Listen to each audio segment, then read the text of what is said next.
जय श्री कृष्णा। धार्मिक व्रत कथा में आप सभी का दिल से स्वागत है। आज हम 16 सोमवार की व्रत कथा को सुन रहे हैं। एक समय श्री भूतनाथ महादेव जी मृत्युलोक में विवाह करने की इच्छा करके माता पार्वती के साथ पधारे। भ्रमण करते करते देशांतर्गत अमरावती नाम की एक अतीव रमणीक नगरी में वो पहुँच गए। अमरावती नगरी अमरपुरी के सदृश सब प्रकार से सुखों से परिपूर्ण थी। उसमें वहाँ के महाराजा का बनाया हुआ एक बहुत ही सुंदर शिवजी का मंदिर भी था। उसमें भगवान शंकर माता पार्वती के साथ निवास करने लगे। एक बार माता पार्वती को प्रसन्न देखकर मनोविनोद करने की इच्छा से वे बोले कि हे महाराज, आज तो हम आप दोनों चौसर खेलेंगे। तो शिवजी ने माता पार्वती की बात को मान लिया और चौसर खेलने लगे। उसी समय वहाँ मंदिर का पुजारी ब्राह्मण मंदिर में पूजा करने के लिए आया। तो माता जी ने ब्राह्मण से प्रश्न किया कि पुजारी जी बताओ, इस बाजी में दोनों में से किसकी जीत होगी। ब्राह्मण बिना विचारे शीघ्र ही बोल उठा, महादेव की जीत होगी। थोड़ी देर बाद बाजी समाप्त हुई और माता पार्वती की जीत हुई। अब तो माता पार्वती जी ने ब्राह्मण को झूठ बोलने के अपराध के कारण श्राप देने को तैयार हुई। तब महादेव जी ने माता पार्वती जी को बहुत समझाया, परंतु उन्होंने ब्राह्मण को कोढ़ी होने का श्राप दे ही दिया। कुछ समय बाद माता पार्वती जी के शापवश पुजारी के शरीर में कोढ़ पैदा हो गई। इस प्रकार पुजारी जी अनेक प्रकार से दुखी रहने लगा और इस तरह के कष्ट भोगते हुए जब बहुत दिन हो गए तो देवलोक की अप्सरा शिवजी की पूजा करने उसी मंदिर में पधारी और पुजारी के कष्ट को देखकर बड़े ही दया भाव से उससे रोगी होने का कारण पूछने लगी। पुजारी जी ने निसंकोच सब बातें उनसे कह दी। वे अप्सराएं बोली, हे पुजारी, अब तुम अधिक दुखी मत होना, भगवान शिव जी तुम्हारे कष्ट को अवश्य दूर करेंगे। तुम सब बातों में श्रेष्ठ 16 सोमवार का व्रत भक्ति भाव से करो। तब पुजारी ने अप्सराओं से हाथ जोड़कर विनम्र भाव से 16 सोमवार का व्रत और विधि पूछने लगा। अप्सराएं बोली कि जिस दिन सोमवार हो उस दिन भक्ति के साथ में व्रत करें, स्वच्छ वस्त्र पहने, आधा सेर गेहूं का आटा ले, उसके 3 अंगाएं बनाए और घी, गुड़, दीप, नैवेद्य, मूंगफली, बेलपत्र, जनेऊ का जोड़ा, चंदन, यक्ष पुशापी के द्वारा प्रदोष काल में भगवान शंकर का विधि से पूजन करें। उसके बाद उन अंगाओं में से एक शिवजी को अर्पण करें, बाकी 2 को शिवजी का प्रसाद समझकर उपस्थित जनों में बांट दें और आप भी प्रसाद पाएं। इस विधि से 16 सोमवार का व्रत करें। 17वें सोमवार के दिन 5 सेर पवित्र गेहूं के आटे की बाटी बनाएं, उसमें घी तदनुसार घी और गुड़ मिलाकर चूरमा भी बनाएं, शिवजी का भोग लगाकर उपस्थित भक्तों में बांटें और पीछे आप सकुटुंब प्रसाद लें। भगवान शिव जी की कृपा से उसके मनोरथ पूर्ण हो जाते हैं। ऐसा कहकर अप्सराएं तो स्वर्ग को चली गई और ब्राह्मण ने यथाविधि 16 सोमवार का व्रत किया। भगवान शिव जी की कृपा से रोग मुक्त होकर ब्राह्मण आनंद से रहने लगा। कुछ दिन बाद जब फिर शिवजी और माता पार्वती उसी मंदिर में पधारे, तब ब्राह्मण को निरोग देखकर माता पार्वती ने ब्राह्मण से रोग मुक्त होने का कारण पूछा। तो ब्राह्मण ने 16 सोमवार व्रत कथा उन्हें सुनाई। तब तो पार्वती जी ने अति प्रसन्न होकर ब्राह्मण से व्रत की विधि भी पूछी और व्रत करने को तैयार हुई। व्रत करने के बाद में उसकी मनोकामना पूर्ण हुई। उनके रूठे पुत्र कार्तिकेय माता के आज्ञाकारी हुए, परंतु कार्तिकेय जी को अपने विचार परिवर्तन का रहस्य जानने की बड़ी इच्छा हुई। वे माता से बोले, हे माता जी, आपने ऐसा कौन सा उपाय किया जिससे मेरा मन आपकी ओर आकर्षित हुआ। तब माता पार्वती जी ने वही 16 सोमवार कथा उनको सुनाई। स्वामी कार्तिकेय जी से बोले कि इस व्रत को मैं भी करूँगा, क्योंकि मेरा प्रिय मित्र ब्राह्मण दुखी दिल से परदेश गया है, हमें उससे मिलने की बहुत इच्छा है। कार्तिकेय जी ने इस व्रत को किया, उनका प्रिय मित्र मिल गया। मित्र ने इस आकस्मिक मिलन का भेद कार्तिकेय जी से पूछा तो वे बोले, हे मित्र, हमने तुम्हारे मिलने की इच्छा करके 16 सोमवार का व्रत किया था।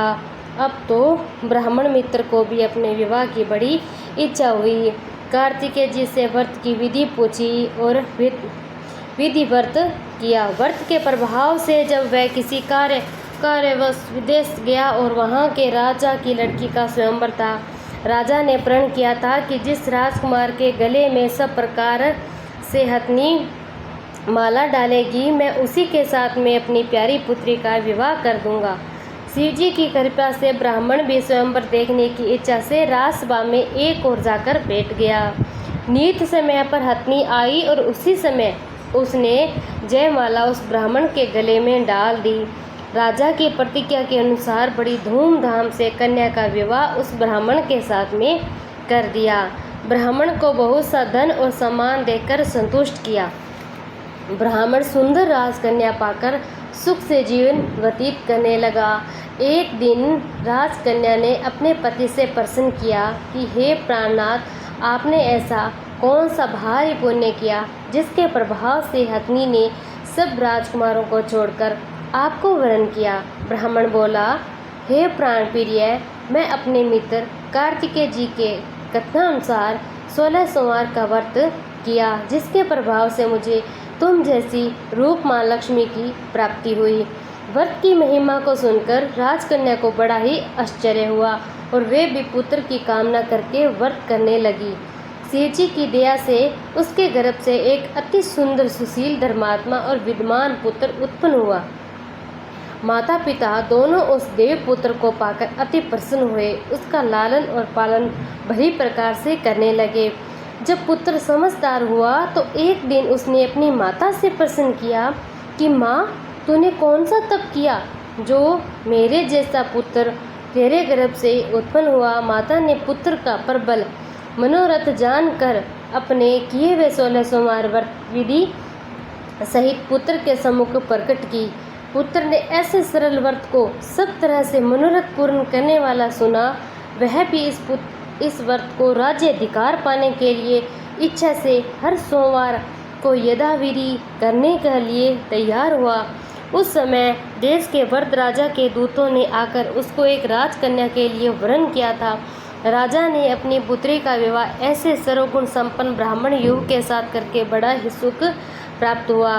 वृद्ध राजा के दिवंगत हो जाने पर यही ब्राह्मण बालक गद्दी पर बिठाया गया, क्योंकि दिवंगत भूत के कोई पुत्र नहीं था। राज्य का अधिकार होकर भी वह ब्राह्मण पुत्र अपने 16 सोमवार का व्रत करता रहा। जब 17वां सोमवार आया तो विप्र पुत्र ने अपनी प्रेमिका सब पूजन सामग्री लेकर शिवालय में चलने के लिए कहा, परंतु उसकी पत्नी ने उसकी आज्ञा की परवाह नहीं की और दासियों द्वारा सब सामग्री शिवालय भिजवा दी और खुद नहीं गई।